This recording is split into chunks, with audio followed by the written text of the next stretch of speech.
तो जय जगन्नाथ समस्त को तुम पुणी थे स्वागत करुच्ची गौरव पाठशाला। आज आम video ancient Odisha history top 50 question को आलोचना करवा। जो सब क्वेश्चन तुम OSSC हो OSSC हो कि ओडिशा गवर्नमेंट कौन भी एग्जाम हो से अत्यंत आवश्यक बहुत उपयोगी रहिबो। तो चलो जस्ट देरी न करी स्टार्ट करवा। क्वेश्चन नंबर 1 रु क्वेश्चन नंबर 1 कहला कौन पचार ना which of the following is the ancient name हला फॉर ओडिशा। ना which of the following is the ancient name for Odisha. ओडिशार प्राचीन नाम निम्नलिखित मध्य केउंटी थिला। उत्तर देबा चेष्टा कर। ना ओडिशार प्राचीन नाम निम्नलिखित मध्य केउंटी थिला। उत्तर कौन हम ना ऑप्शन डी कलिंग। सर्वपुरातन नाम कौन थिला ना कलिंग। कलिंग होउची हला। तो ओडिशार एंशिएंट नेम एथिर मध्य कोठी ना कलिंग। नेक्स्ट क्वेश्चन देखो who is literary source mentioned about Kalinga and Odra and it is sacred river हला। Sacred river Baitarani and goddess Biraja. से पचारा केउं साहित्यिक उत्स कलिंग ओड्र एवं बैतरणी नदी हो ओ देवी बिरजा विषय उल्लेख अच्छी। कौन हम सठिक उत्तर ऑप्शन देख केउं लिटरेरी सोर्स रे मध्य क्यों लिटरेरी सोर्स रे कलिंग ओड्र आउ सेक्रेड रिवर हो बैतरणी आउ गॉडेस बिरजा विषय उल्लेख अच्छी ना ऑप्शन सी महाभारत रे ये सब उल्लेख अच्छी। नेक्स्ट क्वेश्चन देख। नेक्स्ट क्वेश्चन कहला हुई जेन नेक्स्ट क्वेश्चन कौन हुई जेन text is mentioned as a source for the history of Odisha. ना ओडिशार इतिहास में केउं जैन ग्रंथ को एक उत्स भाव में उल्लेख करा जायछि। कौन हम ना ऑप्शन ए आवश्यक निरुक्ति। आवश्यक निरुक्ति हूँ गोटे जेन टेक्स्ट जो थी आम ओडिशार इतिहास विषय उल्लेख अच्छी। नेक्स्ट क्वेश्चन देख। नेक्स्ट क्वेश्चन कहला कि which among the following is a Buddhist literary source of Odisha ancient history. कहला निम्नलिखित मध्य केउंटी ओडिशार प्राचीन इतिहास एक बौद्ध साहित्यिक उत्स अटे है बुद्धिस्ट लिटरेरी सोर्स। ये केउटा ना कुंभकार जातक। कौन हम ना कुंभकार जातक। एथिरे भगवान बुद्धंकर पूर्वजन्मर सबू कहानी बा स्टोरी उल्लेख अच्छी। नेक्स्ट क्वेश्चन देख ना Greek historian Pliny mention Odisha by which name. Greek रो जो हिस्टोरियन थिले प्लिनी से ओडिशा को आउ को अन्य नाम रे उल्लेख करिसंती। कौन ना कलिंग। कौन कहते ग्रीक हिस्टोरियन प्लिनी ओडिशा को अन्य नाम कौन ना कलिंग बोली उल्लेख करिसंती। Next question which of the following excavation site is not a part of diamond triangle of Odisha archaeology. आमर जो ओडिशार जो डायमंड ट्रायंगल बोली कहूचे आमे है डायमंड ट्रायंगल बोली। तो कौन कौन आम जाचे ना रत्नगिरी है रत्नगिरी आउटा हूँ ललितगिरी आउटा हूँ उदयगिरी ये तीन टा अच्छी। तो ऑप्शन देख ना ये कौटा नुह ललितगिरी अच्छी रत्नगिरी अच्छी उदयगिरी अच्छी खंडगिरी डायमंड ट्रायंगल रो पार्ट नुह। तो उत्तर कौन हम ना खंडगिरी। नेक्स्ट क्वेश्चन देख which of the following sites है in Odisha have held copper plates that provide insight into the early history. से कहला कौन ना which of the following sites Odisha माने इतिमध्य को साइटटा गोटे सेकंड हाँ इतिमध्य केउं साइटटा कौन ना कॉपर प्लेट्स मिली जो कॉपर प्लेट्स आम आम ओडिशार इतिहास किसी सूचना पाई थाउ। कौन एमध्य ना तालचेर हिंदोल आउ ढेंकानाल बुझला यही तीनोटी जगार आमर कौन मिली कॉपर प्लेट्स मिली जो कॉपर प्लेट्स आम निज ओडिशार इयरली हिस्ट्री विषय आमको सूचना प्रदान करे। नेक्स्ट क्वेश्चन देख who among the following rulers embraced Buddhism after the famous Kalinga war. Kalinga war पर केउं रूलर्स जी थिले कि कौन ना बुद्धिज्म को आपणे देइथिले किए ना अशोक। अशोक ही कलिंग वार पर कौन करथिले बुद्धिज्म को ग्रहण करथिले। तो सठिक उत्तर कौन हम ना ऑप्शन ए होची अशोक। नेक्स्ट क्वेश्चन देख Which of the following inscription provide information about the yearly history of Odisha? ସେ ପଚାରିଲା ନିମ୍ନଲିଖିତ ଶିଳାଲେଖ ମଧ୍ୟରୁ କେଉଁଟି ଓଡ଼ିଶାର ପ୍ରାରମ୍ଭିକ ଇତିହାସ ବିଷୟରେ ସୂଚନା ପ୍ରଦାନ କରେ? ଦେଖ ଅପସନ୍ ପଢ଼ ନା ହାତୀଗୁମ୍ଫା ଇନସ୍କ୍ରିପସନ୍, ଏଇଟା ମଧ୍ୟ ଆମର ଓଡ଼ିଶାର ଇତିହାସ ବିଷୟରେ ଉଲ୍ଲେଖ କରେ, ଖାରବେଳଙ୍କ ଉପରେ ଏଇଟା ଅଛି। କ'ଣ ଅସନପାତ ଷ୍ଟୋନ୍ ଇନସ୍କ୍ରିପସନ୍, ଏଇଟା ମଧ୍ୟ ଆମ ଓଡ଼ିଶାର ହିଷ୍ଟ୍ରି ବିଷୟରେ ଆମକୁ ସୂଚନା ପ୍ରଦାନ କରେ। ନା କ'ଣ ନର୍ଲା ଗ୍ରାଣ୍ଡ ଇନସ୍କ୍ରିପସନ୍, ଏଇଟା ମଧ୍ୟ ଆମକୁ ଆମ ଓଡ଼ିଶାର ବିଭିନ୍ନ ପ୍ରକାର ଡାଇନେଷ୍ଟି କ'ଣ ଥିଲା ସେ ବିଷୟରେ ଆମକୁ ଉଲ୍ଲେଖ କରେ। ତ ଏ ତିନିଟା ଯାକ ଆମକୁ ଓଡ଼ିଶାର ଇତିହାସ ବିଷୟରେ ଆମକୁ ସୂଚନା ପ୍ରଦାନ କରେ। ତ ଏଇଟା ହେବ କ'ଣ all of above. Next question ଦେଖ the earliest coins available in Odisha are, ଓଡ଼ିଶାର ଉପଲବ୍ଧ ସର୍ବପୁରାତନ ମୁଦ୍ରା ହେଉଛି କେଉଁଟା? ଏଥିମଧ୍ୟରୁ କେଉଁଟା ଯେଉଁଟାକି ସର୍ବପୁରାତନ ମୁଦ୍ରା? କ'ଣ ହେବ ନା ପଞ୍ଚ ମାର୍କ କଏନ୍। କ'ଣ ନା ପଞ୍ଚ ମାର୍କ କଏନ୍ ଯେଉଁଟାକି ସର୍ବପୁରାତନ ମୁଦ୍ରା ଓଡ଼ିଶାର। ନେକ୍ସଟ କ୍ୱେଶ୍ଚିନ୍ ଦେଖ 11 number question which of the following coins suggest that trade and commerce existed in Odisha? କ'ଣ ନା which of the following coins, ଏଥିମଧ୍ୟରୁ କେଉଁ କଏନ୍ଟା ଆମ ମାନେ କ'ଣ କରେ ନା ଟ୍ରେଡ୍ ଆଉ କମର୍ସ ମାନେ ବାଣିଜ୍ୟ ଆଉ ବ୍ୟବସାୟର ମାନେ ବିଷୟରେ କି ଓଡ଼ିଶାରେ ଏସବୁ ଥିଲା ବୋଲି ଆମକୁ ସୂଚନା ପ୍ରଦାନ କରେ। କେଉଁ କଏନ୍ଟା ନା ଗୁପ୍ତ କଏନ୍। ଅପସନ୍ ଡି ହେଉଛି ସଠିକ୍ ଉତ୍ତର। କ'ଣ ହେବ ନା ଗୁପ୍ତ କଏନ୍ ଆମକୁ କ'ଣ କରେ ଓଡ଼ିଶାରେ ଆମର ଟ୍ରେଡ୍ ଆଉ କମର୍ସ ଥିଲା ବୋଲି ଆମକୁ ସୂଚନା ପ୍ରଦାନ କରେ। ନେକ୍ସଟ କ୍ୱେଶ୍ଚିନ୍ ଦେଖ ନା ଦ ନଳ coins ଫାଉଣ୍ଡ in western Odisha provide information about which historical period, ମାନେ ଯେଉଁ ନଳ କଏନ୍ ଥିଲା ଆମର ମିଳିଥିଲା କେଉଁଠି ୱେଷ୍ଟର୍ଣ୍ଣ ଓଡ଼ିଶାରେ ହେଲା। ୱେଷ୍ଟର୍ଣ୍ଣ ଓଡ଼ିଶାରେ ଯେଉଁ ମିଳିଥିଲା ଆମର କ'ଣ ପଶ୍ଚିମ ଓଡ଼ିଶାରେ ନଳ କଏନ୍ସ ମିଳିଥିଲା, ସିଏ କେଉଁ ମାନେ ପିରିୟଡ଼କୁ ଓଡ଼ିଶାର କେଉଁ ପିରିୟଡ଼ ବିଷୟରେ ସେ ସୂଚନା ଦିଏ? କ'ଣ ହେବ ନା 5th ରୁ 6th ସେଞ୍ଚୁରୀ ଏଡି ବିଷୟରେ ସିଏ ଆମକୁ ସୂଚନା ଦିଏ। ତ ଅପସନ୍ ସି ହେଉଛି ସଠିକ୍ ଉତ୍ତର। ନେକ୍ସଟ କ୍ୱେଶ୍ଚିନ୍ ଦେଖ ନା which of the following coins suggest that trade and commerce existed in Odisha? କ'ଣ ନା which of the following coins, ଏଥିମଧ୍ୟରୁ କେଉଁ କଏନ୍ଟା ହେଲା ଟ୍ରେଡ୍, ଏଇଟା ତ ଆମେ ଏଇଟା ପଢ଼ିଲେ, ଏଇଟା ହେବ ଗୁପ୍ତ କଏନ୍ସ, ଆମ ବାଣିଜ୍ୟ ବ୍ୟବସାୟ ବିଷୟରେ ସୂଚନା ପ୍ରଦାନ କରେ। 12 ନମ୍ବର କ୍ୱେଶ୍ଚିନ୍ କ'ଣ କହୁଛି ନା which among the following prehistoric site in Odisha belongs to neolithic ଏରା?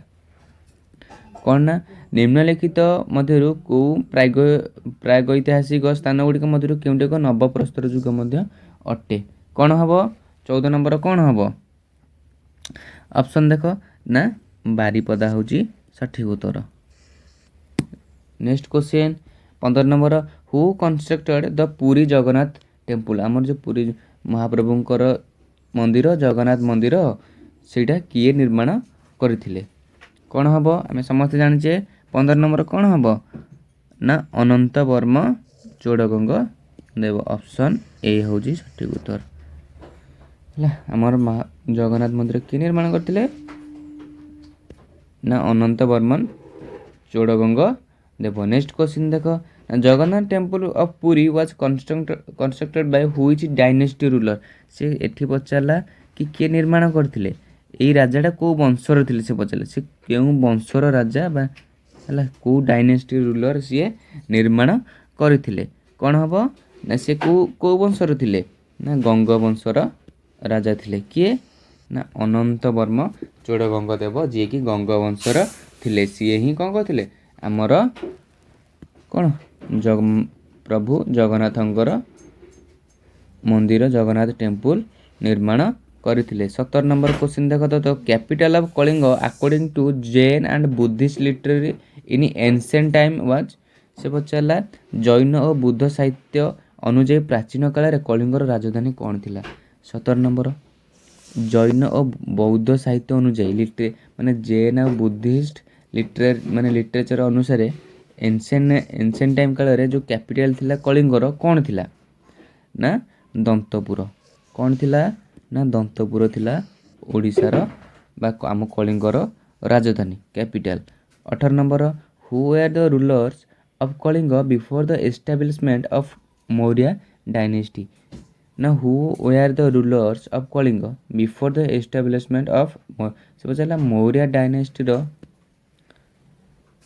ମାନେ ମୌर्ୟ ଡାଇନେଷ୍ଟିର ଏଷ୍ଟାବ୍ଲିଶମେଣ୍ଟ ପୂର୍ବରୁ ବା ମାନେ କ'ଣ ପ୍ରତିଷ୍ଠା ପୂର୍ବରୁ କଳିଙ୍ଗରେ କିଏ ରୁଲ୍ କରୁଥିଲେ? କ'ଣ ହେବ 18 ନମ୍ବର ପଚାରିଲା who are the rulers of Kalinga before the establishment of Maurya dynasty. Maurya ବଂଶ ପ୍ରତିଷ୍ଠା ହେବା ପୂର୍ବରୁ କଳିଙ୍ଗର ଶାସକ କିଏ ଥିଲେ? ନା ନନ୍ଦ ଥିଲେ। କିଏ ଥିଲେ? ନନ୍ଦ ମାନେ ହିଁ ରୁଲ୍ କରୁଥିଲେ କଳିଙ୍ଗକୁ। କାହା ପୂର୍ବରୁ? ମୌର୍ୟଙ୍କ ପୂର୍ବରୁ। 19 ନମ୍ବର ଦେଖ ନା 19 ନମ୍ବର ପଚାରିଲା what does the Hathigumpha inscription discovered at Udayagiri in Bhubaneswar mention. ଯେଉଁ ଆମର ଯେଉଁ ମାନେ ଭୁବନେଶ୍ୱରର ଉଦୟଗିରି ଠାରେ ଯେଉଁ ହାତୀଗୁମ୍ଫା ଆମର ଅଛି ହେଲା, ଡିସ୍କଭର କରାହେଇଛି। ହାତୀଗୁମ୍ଫା ଯେଉଁ ଇନସ୍କ୍ରିପସନରେ ହେଲା, ସେଠାରେ କ'ଣ ଅଛି? କ'ଣ ମିଳିଛି? 19 କୁହ ନା କ'ଣ ଅଛି? କ'ଣ ମେନସନ୍ ଅଛି? ନା କିଙ୍ଗ ଖାରବେଳଙ୍କର ବିଷୟରେ ଉଲ୍ଲେଖ ଅଛି। ହାତୀଗୁମ୍ଫା ଇନସ୍କ୍ରିପସନରେ କ'ଣ ଅଛି? କିଙ୍ଗ ଖାରବେଳଙ୍କ ବିଷୟରେ ଉଲ୍ଲେଖ ଅଛି। Next question king Ashoka became Buddhist after he was horrified with the training of Kalinga war ହେଲା। Kalinga war it was in ଯେଉଁ କଳିଙ୍ଗ ୱାର୍ ପରେ ଯେଉଁ ଆମର ଅଶୋକ ବୁଦ୍ଧିଜମକୁ ଗ୍ରହଣ କରିଥିଲେ, ସେ କଳିଙ୍ଗ ୱାର୍ଟା କଳିଙ୍ଗ ଯୁଦ୍ଧଟା କେବେ ଘଟିଥିଲା? ତ କ'ଣ ହେବ ନା ସମସ୍ତେ ଆମେ ଜାଣିଛେ କେବେ ନା 261 BCରେ କଳିଙ୍ଗ ୱାର୍ଟା ହୋଇଥିଲା। ଯାହାପରେ କିଙ୍ଗ ଅଶୋକ ବା ରାଜା ଅଶୋକ କ'ଣ କରିଥିଲେ? ବୌଦ୍ଧ ଧର୍ମକୁ ଗ୍ରହଣ କରିଥିଲେ। 21 number question what was the capital of Kalinga after its annexation with Magadha empire. ମାନେ ଯେଉଁ ହ୍ୱାଟ୍ ଆଜ୍ ଦ କ୍ୟାପିଟାଲ ମାନେ କଳିଙ୍ଗ ଯେହେତୁ ମଗଧ ଏମ୍ପାୟାରରେ ମିଶିବା ପୂର୍ବରୁ ହେଲା, କଳିଙ୍ଗର କ୍ୟାପିଟାଲ କ'ଣ ଥିଲା? What was the capital of Kalinga after ମିଶିବା ପରେ ଆଫ୍ଟର ପଚାରିଛି। ଆଫ୍ଟର ହେଲା ମଗଧ ସହିତ ମିଶିବା ପରେ କଳିଙ୍ଗର ରାଜଧାନୀ କ'ଣ ଥିଲା? କ'ଣ ହେବ ନା ତୋଷାଳୀ ଥିଲା। କ'ଣ ନା କଳିଙ୍ଗର ରାଜଧାନୀ କାହା ପରେ ଯେତେବେଳେ ମଗଧ ଏମ୍ପାୟାର ମିଶିବା ପରେ କ'ଣ ହେଲା ନା ତୋଷାଳୀ ହେଲା କଳିଙ୍ଗର ରାଜଧାନୀ। Next question Hathigumpha inscription in Udaypur near Bhubaneswar give information about which dynasty of ancient Odisha. ଆମେ ଏଇନା ଦେଖିଲେ ହାତୀଗୁମ୍ଫା ଇନସ୍କ୍ରିପସନରେ କ'ଣ ମିଳିଛି ନା କିଙ୍ଗ ଖାରବେଳଙ୍କ ବିଷୟରେ ଉଲ୍ଲେଖ ଅଛି। ତ ସିଏ ଯେଉଁ କିଙ୍ଗ ଖାରବେଳ କେଉଁ ଡାଇନେଷ୍ଟିର ମାନେ ଥିଲେ, କେଉଁ ରାଜବଂଶର ସିଏ ଥିଲେ? 22 ନମ୍ବର କ'ଣ ହେବ? କେଉଁ ରାଜବଂଶର ଥିଲେ? ନା ଛେଦି। ଅପସନ୍ ଏ ହେଉଛି ସଠିକ ଉତ୍ତର ହେଲା। ଛେଦି ଡାଇନେଷ୍ଟିର ଥିଲେ। ନେକ୍ସଟ କ୍ୱେଶ୍ଚିନ୍ ଦେଖ ନା 23 ନମ୍ବର king Kharavela belongs to which clan. ଏବେ ହିଁ ପଢ଼ିଲେ 23 ନମ୍ବର କ'ଣ ହେବ? ସି ଛେଦି। ନେକ୍ସଟ କ୍ୱେଶ୍ଚିନ୍ ଦେଖ ନା king Kharavela of Kalinga was an ardent follower of ମାନେ କଳିଙ୍ଗ ରାଜା ଖାରବେଳ କାହାର ଦୃଢ଼ ଅନୁଗାମୀ ଥିଲେ? କାହାର ଥିଲେ? ମାନେ ଯେମିତିକି ଅଶୋକ କଳିଙ୍ଗ ୱାର ପରେ ଆମର ବୁଦ୍ଧିଜମକୁ ଗ୍ରହଣ କରିଥିଲେ, ବୌଦ୍ଧ ଧର୍ମକୁ ଗ୍ରହଣ କରିଥିଲେ, ସେମିତି ଖାରବେଳ କେଉଁ କାହାର ଦୃଢ଼ ଅନୁଗାମୀ ବା କାହାକୁ ଫଲୋ କରୁଥିଲେ? କ'ଣ ହେବ ନା 24 ସି ଜୈନ ଧର୍ମକୁ ଗ୍ରହଣ କରିଥିଲେ। କିଏ? କିଙ୍ଗ ଖାରବେଳ। ତାଙ୍କ ବିଷୟରେ କେଉଁଠି ଉଲ୍ଲେଖ ଅଛି ନା ହାତୀଗୁମ୍ଫା ଇନସ୍କ୍ରିପସନରେ। ନେକ୍ସଟ କ୍ୱେଶ୍ଚିନ୍ ଦେଖ ନା the Hathigumpha or elephant cave ହେଲା। ହାତୀଗୁମ୍ଫା ଇନସ୍କ୍ରିପସନଟା କେଉଁଠି? ଉଦୟଗିରି ଅଛି। Bears the inscription of which ruler. ଏବେ ଏଇଟା ଦେଖିଲେ ଏଇଟା କ'ଣ ହେବ? ଖାରବେଳ ହେବ। କାହା ବିଷୟରେ ଉଲ୍ଲେଖ ଅଛି ହାତୀଗୁମ୍ଫା ଇନସ୍କ୍ରିପସନରେ? ନା ଖାରବେଳଙ୍କ ବିଷୟରେ ଉଲ୍ଲେଖ ଅଛି। 26 ନମ୍ବର ଦେଖ ନା which inscription mention that Kharavela belong to the ମହାମେଘ ବାହନ ଫ୍ୟାମିଲି ଅଫ୍ ଛେଦି କ୍ଲାନ୍। କ'ଣ ନା କେଉଁ ଶିଳାଲେଖରେ ଉଲ୍ଲେଖ ଅଛି ଯେ ଖାରବେଳ ଛେଦି ବଂଶର ମହାମେଘ ବାହନ ପରିବାରର ଅଟନ୍ତି? ଏଇଟା କ'ଣ ହେବ? ଆମେ ସମସ୍ତେ ଜାଣିଛେ ଏଇଟା କ'ଣ ହେବ ନା ହାତୀଗୁମ୍ଫା ଇନସ୍କ୍ରିପସନ୍ ହେବ। ହାତୀଗୁମ୍ଫା ଖାରବେଳଙ୍କ କଥା ଆସିଲେ କେବଳ ହାତୀଗୁମ୍ଫା ହିଁ ହେବ। ହାତୀଗୁମ୍ଫା ଇନସ୍କ୍ରିପସନରେ ଖାରବେଳଙ୍କ ବିଷୟରେ ଉଲ୍ଲେଖ ଅଛି। କ'ଣ ନା ସେ କେଉଁ ଡାଇନେଷ୍ଟିର ଥିଲେ, କେଉଁ ପରିବାରର ଥିଲେ ହେଲା, ସେସବୁ ମାନେ କେଉଁଠାରେ ଉଲ୍ଲେଖ ଅଛି ନା ହାତୀଗୁମ୍ଫା ଇନସ୍କ୍ରିପସନରେ, ଯେଉଁଟାକି ଆମର ଭୁବନେଶ୍ୱରର ଉଦୟଗିରି ଠାରେ ଆମକୁ ଦେଖିବାକୁ ମିଳେ। ନେକ୍ସଟ କ୍ୱେଶ୍ଚିନ୍ ଦେଖ ନା which Mathara king declared himself as lord of Kalinga. କେଉଁ ଯେଉଁ ମାନେ ମାଠରର କେଉଁ ରାଜା ଯିଏ ଥିଲେ କି ସେ ନିଜକୁ କ'ଣ କହୁଥିଲେ? ଲର୍ଡ ଅଫ୍ କଳିଙ୍ଗ, କଳିଙ୍ଗର ଦେବତା ବା କଳିଙ୍ଗର ପ୍ରଭୁ କହୁଥିଲେ, ଲର୍ଡ କହୁଥିଲେ ନିଜକୁ। କିଏ? 27 ନମ୍ବର କ'ଣ ହେବ ନା ଉମାବର୍ମନ। ଉମାବର୍ମନ ଥିଲେ ଯିଏ କି କିଏ ଥିଲେ ନା ମାଠରର କିଙ୍ଗ ଥିଲେ, ଯିଏ ନିଜକୁ କ'ଣ ବୋଲି ସମ୍ବୋଧନ କରୁଥିଲେ ନା ଲର୍ଡ ଅଫ୍ କଳିଙ୍ଗ ବୋଲି ସେ ନିଜକୁ ଘୋଷଣା କରୁଥିଲେ। ନଳ dynasty was centred around which modern district of Odisha. ନଳ ରାଜବଂଶ ଆଧୁନିକ ଓଡ଼ିଶାର କେଉଁ ଜିଲ୍ଲାଗୁଡ଼ିକରେ କେନ୍ଦ୍ରୀଭୂତ ଥିଲା? 28 କ'ଣ ହେବ ନା କୋରାପୁଟ ଆଉ କଳାହାଣ୍ଡି ଡିଷ୍ଟ୍ରିକ୍ଟ ମାନଙ୍କରେ ନଳ ଡାଇନେଷ୍ଟି କେନ୍ଦ୍ରୀଭୂତ ଥିଲା ବା ହେଲା। କ'ଣ ହେବ ନା କୋରାପୁଟ ଆଉ Kalahandi. Next question 29 number the Meghas ruled over which part of Kosala. Megha ମାନେ ବା ଯେଉଁ ମେଘ ହେଲା ruled over which part of କୋଶଳର କେଉଁ ପାର୍ଟରେ ସେ ଶାସନ କରୁଥିଲେ ମେଘସ୍ ମାନେ? 29 ନମ୍ବର କ'ଣ ହେବ ନା ସାଉଥ କୋଶଳ। ବୁଝିପାରିଲ? ସାଉଥ କୋଶଳ ପଟେ ସେମାନେ ଦକ୍ଷିଣ କୋଶଳ ପଟେ ସେମାନେ ଶାସନ କରୁଥିଲେ। ତାପରେ ପରବର୍ତ୍ତୀ କ୍ୱେଶ୍ଚିନ୍ ଦେଖ after the downfall of Gupta empire. Gupta ଏମ୍ପାୟାରର ଡାଉନଫଲ୍ ପରେ ହେଲା ମାନେ ଯେତେବେଳେ ଗୁପ୍ତା ଏମ୍ପାୟାର ମାନେ ପତନ ହେଲା ତାପରେ ମେନି ରିଜନାଲ କିଙ୍ଗଡମ୍ସ ଇମର୍ଜଡ ଇନ୍ ଓଡ଼ିଶା।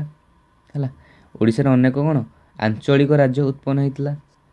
ତ which is not of ଆମଙ୍ଗ them ମାନେ ଯେଉଁ ସେ ପଚାରିଲା ଏଥିମଧ୍ୟରୁ କେଉଁଟା ଯିଏକି ଗୁପ୍ତା ଏମ୍ପାୟାର ଡାଉନଫଲ୍ ପରେ ଏମର୍ଜଡ ହେଇନଥିଲା ବା ଉତ୍ପନ୍ନ ହୋଇନଥିଲା, ଏଥିମଧ୍ୟରୁ କେଉଁଟି? 30 ନମ୍ବର କ'ଣ ହେବ ନା ଦ ନାଗମାନେ ହେଇନଥିଲେ। ଓଡ଼ିଶାରେ କ'ଣ ଇଏ ବି ଆସିଥିଲେ ଗୋଟେ ସେକେଣ୍ଡ ହଁ ନା କ'ଣ ବିଗ୍ରହ ଆସିଥିଲେ, ମୁଗଦଲ ଆସିଥିଲେ, ମଣ୍ଡଳ ରାଜ ମଧ୍ୟ ଆସିଥିଲା, କିନ୍ତୁ ନାଗମାନେ ହେଲା ଗୁପ୍ତ ଏମ୍ପାୟାରର ଡାଉନଫଲ୍ ପରେ ନଥିଲେ। ତ ଏଇଟା କ'ଣ ହେବ ଦ ନାଗସ୍ ହେଲା। ନେକ୍ସଟ କ୍ୱେଶ୍ଚିନ୍ ଦେଖ ନା the territory of Shailabhava dynasty was known as. ସେ ପଚାରିଲା ଶୈଳଭବ ରାଜବଂଶର ଅଞ୍ଚଳ କେଉଁ ନାମରେ ଜଣାଶୁଣା ଥିଲା? କ'ଣ ହେବ 31 ନା କଙ୍ଗୋଦ ମଣ୍ଡଳ। କ'ଣ ହେବ ନା କଙ୍ଗୋଦ ମଣ୍ଡଳ ନାମରେ କ'ଣ ଜଣାଶୁଣା ଥିଲା କ'ଣ ନା ଶୈଳଭବ ଡାଇନେଷ୍ଟିଟା। Next question in which royal dynasty of early medieval Odisha we found the rule of the queens. ପ୍ରାରମ୍ଭିକ ମଧ୍ୟଯୁଗ ଓଡ଼ିଶାର କେଉଁ ରାଜବଂଶ ଆମେ ରାଣୀମାନଙ୍କର ଶାସନ ଦେଖିବାକୁ ପାଉ? 32 ନମ୍ବର କ'ଣ ନା ଭୂମକର ଡାଇନେଷ୍ଟି। କ'ଣ ହେବ ନା ଭୂମକର ଡାଇନେଷ୍ଟି। ନେକ୍ସଟ କ୍ୱେଶ୍ଚିନ୍ ଦେଖ ନା for the first time Kalinga Utkal Kongoda and Kosala were unified by ମାନେ କଳିଙ୍ଗ ଉତ୍କଳ କଙ୍ଗୋଦ ଏବଂ କୋଶଳ ପ୍ରଥମ ଥର ପାଇଁ କାହା ଦ୍ୱାରା ଏକତ୍ରିତ ହୋଇଥିଲେ? 33 ନମ୍ବର କ'ଣ ହେବ ନା ସୋମବଂଶୀ ହେଲା।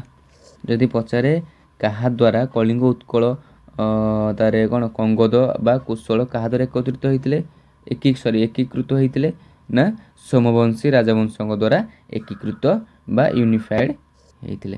ନେକ୍ସଟ କ୍ୱେଶ୍ଚିନ୍ ଦେଖ ଏଇଟା କାହା ଦ୍ୱାରା ନା ସୋମବଂଶୀ ଡାଇନେଷ୍ଟି। ନେକ୍ସଟ କ୍ୱେଶ୍ଚିନ୍ ନା the Somavamshi of Odisha were also known as.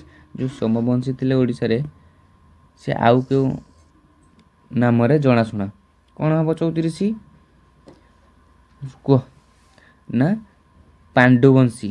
ଯେଉଁ ସୋମବଂଶୀ ଥିଲେ ସୋମବଂଶୀ ମାନେ ଆଉ କେଉଁ ନାମରେ ଜଣାଶୁଣା ଥିଲେ ନା ପାଣ୍ଡୁବଂଶୀ ନାମରେ ଜଣାଶୁଣା ଥିଲେ। ନେକ୍ସଟ କ୍ୱେଶ୍ଚିନ୍ 35 ନମ୍ବର ନା which of the following dynasty rule over the Kalinga reason of Odisha in 8th and 9th century AD।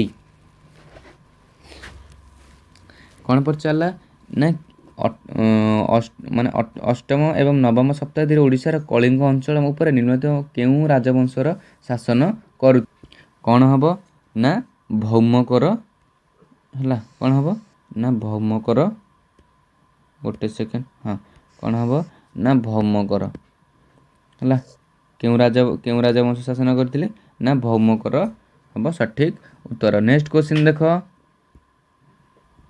तो कौन ना राजा खारवेल केउ राज्य उपरे आक्रमण करथिले से कहला which kingdom was invaded by Kalinga sorry king Kharavela हला कौन हबो 36 क्वेश्चन उत्तर कौन हबो ना सातवाहन राज्य उपरे से शासन उपरे बा आक्रमण करथिले। नेक्स्ट क्वेश्चन देख 37 नंबर which ancient text mention the region of Kalinga and Utkal केउ प्राचीन ग्रंथ कलिंग एवं उत्कल अंचल रे उल्लेख अछि देख निम्नलिखित केउटा गोटे सेकेंड हाँ केउटा हबो एथि मध्यरु कि केउ प्राचीन ग्रंथ कलिंग एवं उत्कल अंचल रे उल्लेख अछि कोन हबो ना 37 नंबर कौन ना जैन टेक्स्ट अच्छी बुद्धिस्ट टेक्स्ट मध्य अच्छी तो यहाँ कौन हम जैन टेक्स्ट आउ बुद्धिस्ट टेक्स्ट जोटा कि आम ये ग्रंथ मध्यम आम ओडिशा माने कौन एनसेंट हिस्ट्री विषय आम किसी ना किसी सूचना पाई था है। नेक्स्ट क्वेश्चन 38 नंबर क्वेश्चन देख ना who was the founder of Mathara dynasty से पचारा कौन माठर राजवंशर प्रतिष्ठाता किए थे कौन हम कह ना विशाखा बर्मन कौन ना विशाखा बर्मन जी थे कि माठर डायनेस्टी प्रतिष्ठाता। नेक्स्ट क्वेश्चन देख 39 क्वेश्चन 39 नंबर क्वेश्चन ना who was the founder of Bhaumakara dynasty in Odisha से पचारा कि ओडिशा रे भौमकर राजवंशर प्रतिष्ठाता किए थे भौमकर राजवंशर प्रतिष्ठाता किए थे कौन हम ऑप्शन ए हम सठिक उत्तर कौन ना क्षमंकर देव ऑप्शन ए हूँ सठिक उत्तर। नेक्स्ट क्वेश्चन देख 40 नंबर क्वेश्चन कहूँ द फेमस चाइनीज ट्रैवलर ह्यूंसा visited Odisha during which century से पचारा कि जो फेमस जो चाइनीज ट्रैवलर थिले हुएंसा है हुएंसा सी केउ समय काल रे केउ शताब्दी रे व्हिच सेंचुरी रे से कौन ओडिशा को ट्रैवल करने को आसी कौन हम ना ऑप्शन बी हम सठिक उत्तर है 7th सेंचुरी एडी रे हुएंसा आसी ओडिशा को कौन ट्रैवल करबा लगी। 41 नंबर क्वेश्चन देख which Ganga ruler shifted the capital from Kalinganagar to Cuttack which माने गंगा रूलर किए थे जी कि कलिंगनगर को कैपिटल को माने कैपिटल जो कलिंगर कैपिटल को कलिंगनगर रु कटक बा अभिनव वाराणसी कटक बोली स्थानांतरित करथिले। 41 नंबर कौन हम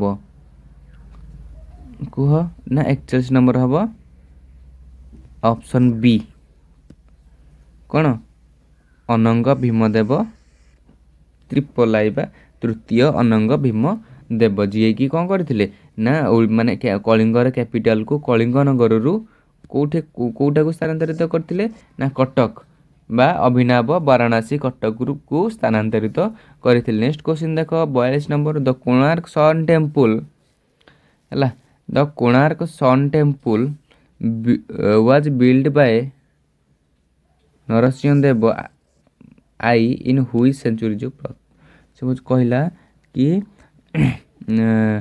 जो कोणार्क सूर्य मंदिर प्रथम नरसिंह द्वारा केउ शताब्दी रे निर्मित करा जाइथिला कौन हम 42 नंबर ऑप्शन ए ना ऑप्शन बी ना ऑप्शन सी ना ऑप्शन डी 42 नंबर कौन हम ना 13th सेंचुरी रे कौन होइतला कोणार्क सन टेम्पल गढ़ा होइथिला कहा द्वारा ना नरसिंह देव प्रथम नरसिंह देव द्वारा है 1300 शताब्दी रे गढ़ा होइथिला। नेक्स्ट क्वेश्चन देख 43 नंबर क्वेश्चन ना which poet wrote the famous Gita Govinda during the Ganga rule in Odisha जेतेबेले ओडिशा रे गंगा माने रूल करुथिले जो है से टाइम रे कौन गीता गोविंदटा कौन रचित होइथिला तो सी माने कहा द्वारा केउ कवि द्वारा ए गीता गोविंद माने कौन रचना करा जाई थिला कौन हम 43 ना जयदेव ଜୟଦେବଙ୍କ ଦ୍ୱାରା ହିଁ ଗୀତା ଗୋବିନ୍ଦଟା ରଚିତ ହୋଇଥିଲା ହେଲା। କେଉଁ ସମୟ କାଳ ମଧ୍ୟରେ ନା ଓଡ଼ିଶାରେ ସେତେବେଳେ କିଏ ରାଜ କରୁଥିଲେ ନା ଗଙ୍ଗ ରୁଲ୍ କରୁଥିଲେ। 44 ନମ୍ବର କ୍ୱେଶ୍ଚିନ୍ ଦେଖ। 44 ନମ୍ବର କ୍ୱେଶ୍ଚିନ୍ ନା who was the first Muslim ruler of Odisha. ହଁ, who was the first Muslim ruler of Odisha. ଓଡ଼ିଶାର ପ୍ରଥମ ମୁସଲମାନ ଶାସକ କିଏ ଥିଲେ? କ'ଣ ହେବ 44? ନା ସୁଲେମାନ କରାନି। ସୁଲେମାନ କରାନି ଯିଏ ଥିଲେ କି ସେ କ'ଣ ଥିଲେ ନା ଓଡ଼ିଶାର ପ୍ରଥମ ମୁସଲିମ୍ ରୁଲର ହେଲା, ଯିଏକି ଓଡ଼ିଶାକୁ ଶାସନ କରିଥିଲେ। କିଏ ନା ସୁଲେମାନ କରାନି। ନେକ୍ସଟ କ୍ୱେଶ୍ଚିନ୍ ଦେଖ ନା the Gajapati dynasty was established by whom. ଯେଉଁ ଗଜପତି ଡାଇନେଷ୍ଟି ଥିଲା ସେଇଟା କାହା ଦ୍ୱାରା ପ୍ରତିଷ୍ଠାତା କିଏ ଥିଲେ ବା କାହା ଦ୍ୱାରା ଏଷ୍ଟାବ୍ଲିଶମେଣ୍ଟ ହୋଇଥିଲା? ତ 45 ନମ୍ବର ଉତ୍ତର କ'ଣ ହେବ ନା କପିଳେନ୍ଦ୍ର ଦେବଙ୍କ ଦ୍ୱାରା। ଗଜପତି ଡାଇନେଷ୍ଟି କାହା ଦ୍ୱାରା ନା Kapilendra Deva. 46 number which river is known as the lifeline of Odisha. এটা ସମସ୍ତେ ଜାଣିଥିବ କ'ଣ ନା which river is known as the lifeline of Odisha. ଓ କେଉଁ ନଦୀକୁ ଓଡ଼ିଶାର ଜୀବନ ରେଖା କୁହାଯାଏ? ଲାଇଫ୍ ଲାଇନ୍ ଅଫ୍ ଓଡ଼ିଶା କାହାକୁ କୁହାଯାଏ? ଓଡ଼ିଶାର ଲାଇଫ୍ ଲାଇନ୍ କିଏ? ମହାନଦୀ। କ'ଣ ହେବ ନା ଅପସନ୍ ବି ମହାନଦୀକୁ ଆମର ଓଡ଼ିଶାର ଲାଇଫ୍ ଲାଇନ୍ କୁହାଯାଏ ବା ଓଡ଼ିଶାର ଜୀବନରେଖା କୁହାଯାଏ। କାହାକୁ? ମହାନଦୀକୁ। 47 ନମ୍ବର ଦେଖ ନା Shri Chaitanya visited Odisha during the reason of which king. ନା ଶ୍ରୀ ଚୈତନ୍ୟ କେଉଁ ରାଜାଙ୍କ ରାଜତ୍ୱ କାଳରେ ଓଡ଼ିଶା ଆସିଥିଲେ? କ'ଣ ହେବ ନା ପ୍ରତାପରୁଦ୍ର ଦେବ। ପ୍ରତାପରୁଦ୍ରଙ୍କ ସମୟରେ ଶ୍ରୀ ଚୈତନ୍ୟ ଓଡ଼ିଶାକୁ ଆଗମନ କରିଥିଲେ ବା ଓଡ଼ିଶାକୁ ଆସିଥିଲେ। ନେକ୍ସଟ କ୍ୱେଶ୍ଚିନ୍ ଦେଖ in which year did the Kalinga war take. ସେ ପଚାରିଲା କଳିଙ୍ଗ ଯୁଦ୍ଧ କେଉଁ ବର୍ଷ ହୋଇଥିଲା? ଆମେ ସମସ୍ତେ ଜାଣିଛେ କଳିଙ୍ଗ ୱାର 261 BCରେ। କଳିଙ୍ଗ ଯୁଦ୍ଧ କେଉଁ ବର୍ଷ ହୋଇଥିଲା? କଳିଙ୍ଗ ଯୁଦ୍ଧ କେଉଁ ବର୍ଷ ହୋଇଥିଲା ନା 261 BCରେ କଳିଙ୍ଗ ୱାର ହୋଇଥିଲା। ଯାହାପରେ ଅଶୋକ କ'ଣ କରିଥିଲେ? ବୁଦ୍ଧିଜମକୁ ଗ୍ରହଣ କରିଥିଲେ ହେଲା। ନେକ୍ସଟ କ୍ୱେଶ୍ଚିନ୍ ଦେଖ 49 ନମ୍ବର ନା who is known as the Adikavi of Odisha literature ହେଲା। ମାନେ ଓଡ଼ିଆ ସାହିତ୍ୟର ଆଦିକବି ଭାବରେ ଆମେ କିଏ ବୋଲି ଜଣାଶୁଣା। ଆଦିକବି କହିଲେ କାହାକୁ ବୁଝାଏ ନା ଆଦିକବି ହେଉଛନ୍ତି ସାରଳା ଦାସ। କିଏ ନା ସାରଳା ଦାସ। ନେକ୍ସଟ କ୍ୱେଶ୍ଚିନ୍ ଦେଖ 50 ନମ୍ବର କ୍ୱେଶ୍ଚିନ୍ ନା which temple in Odisha is called the white pagoda. ଓଡ଼ିଶାର କେଉଁ ମନ୍ଦିରକୁ ଆମେ ହ୍ୱାଇଟ୍ ପଗୋଡ଼ା ବୋଲି ସମ୍ବୋଧନ କରିଛେ? ହ୍ୱାଇଟ୍ ପଗୋଡ଼ା ବୋଲି କୁହାଯାଏ। କେଉଁ ଟେମ୍ପଲକୁ ନା ମହାପ୍ରଭୁ ଜଗନ୍ନାଥ ମନ୍ଦିରକୁ ବା ପୁରୀର ଜଗନ୍ନାଥ ଟେମ୍ପଲକୁ ଆମେ କ'ଣ ହ୍ୱାଇଟ୍ ପଗୋଡ଼ା ବୋଲି ସମ୍ବୋଧନ କରୁଛେ ବା ମାନେ କୁହାଯାଏ। କାହାକୁ? ହ୍ୱାଇଟ୍ ପଗୋଡ଼ା କାହାକୁ କୁହାଯାଏ ନା ପୁରୀ ଜଗନ୍ନାଥ ମନ୍ଦିର। ଯଦି ପଚାରିବ ବ୍ଲାକ୍ ପଗୋଡ଼ା ତ କୋଣାର୍କ ସନ୍ ଟେମ୍ପଲକୁ ବ୍ଲାକ୍ ପଗୋଡ଼ା କୁହାଯାଏ ହେଲା। ଯଦି ପିସ୍ ପଗୋଡ଼ା କହିଲା ତ ଧଉଳି ହେଲା। ହ୍ୱାଇଟ୍ ପଗୋଡ଼ା ହେଉଛି ପୁରୀ ଜଗନ୍ନାଥ ଟେମ୍ପୁଲ, ବ୍ଲାକ୍ ପଗୋଡ଼ା ହେଉଛି କୋଣାର୍କ ସନ୍ ଟେମ୍ପୁଲ, ଆଉ ପିସ୍ ପଗୋଡ଼ା କହିଲେ କାହାକୁ ନା ଧଉଳିକୁ ବୁଝାଏ। ଧଉଳି ହେଲା।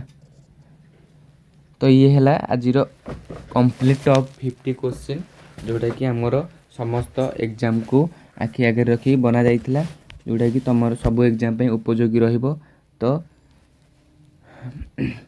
ଯଦି ଭିଡ଼ିଓଟା ତୁମମାନଙ୍କୁ ଭଲ ଲାଗିଲା କି ଏକ୍ଜାମ୍ରେ ଉପଯୋଗୀ ରହିବ ବୋଲି ଭାବୁଛ ତ ଭିଡ଼ିଓଟାକୁ ଲାଇକ୍ କରିବ। ଯଦି କୌଣସି କ୍ୱେଶ୍ଚିନ୍ର କିଛି ବି ପଚାରିବାର ଅଛି କମେଣ୍ଟରେ ଜଣାଇବ।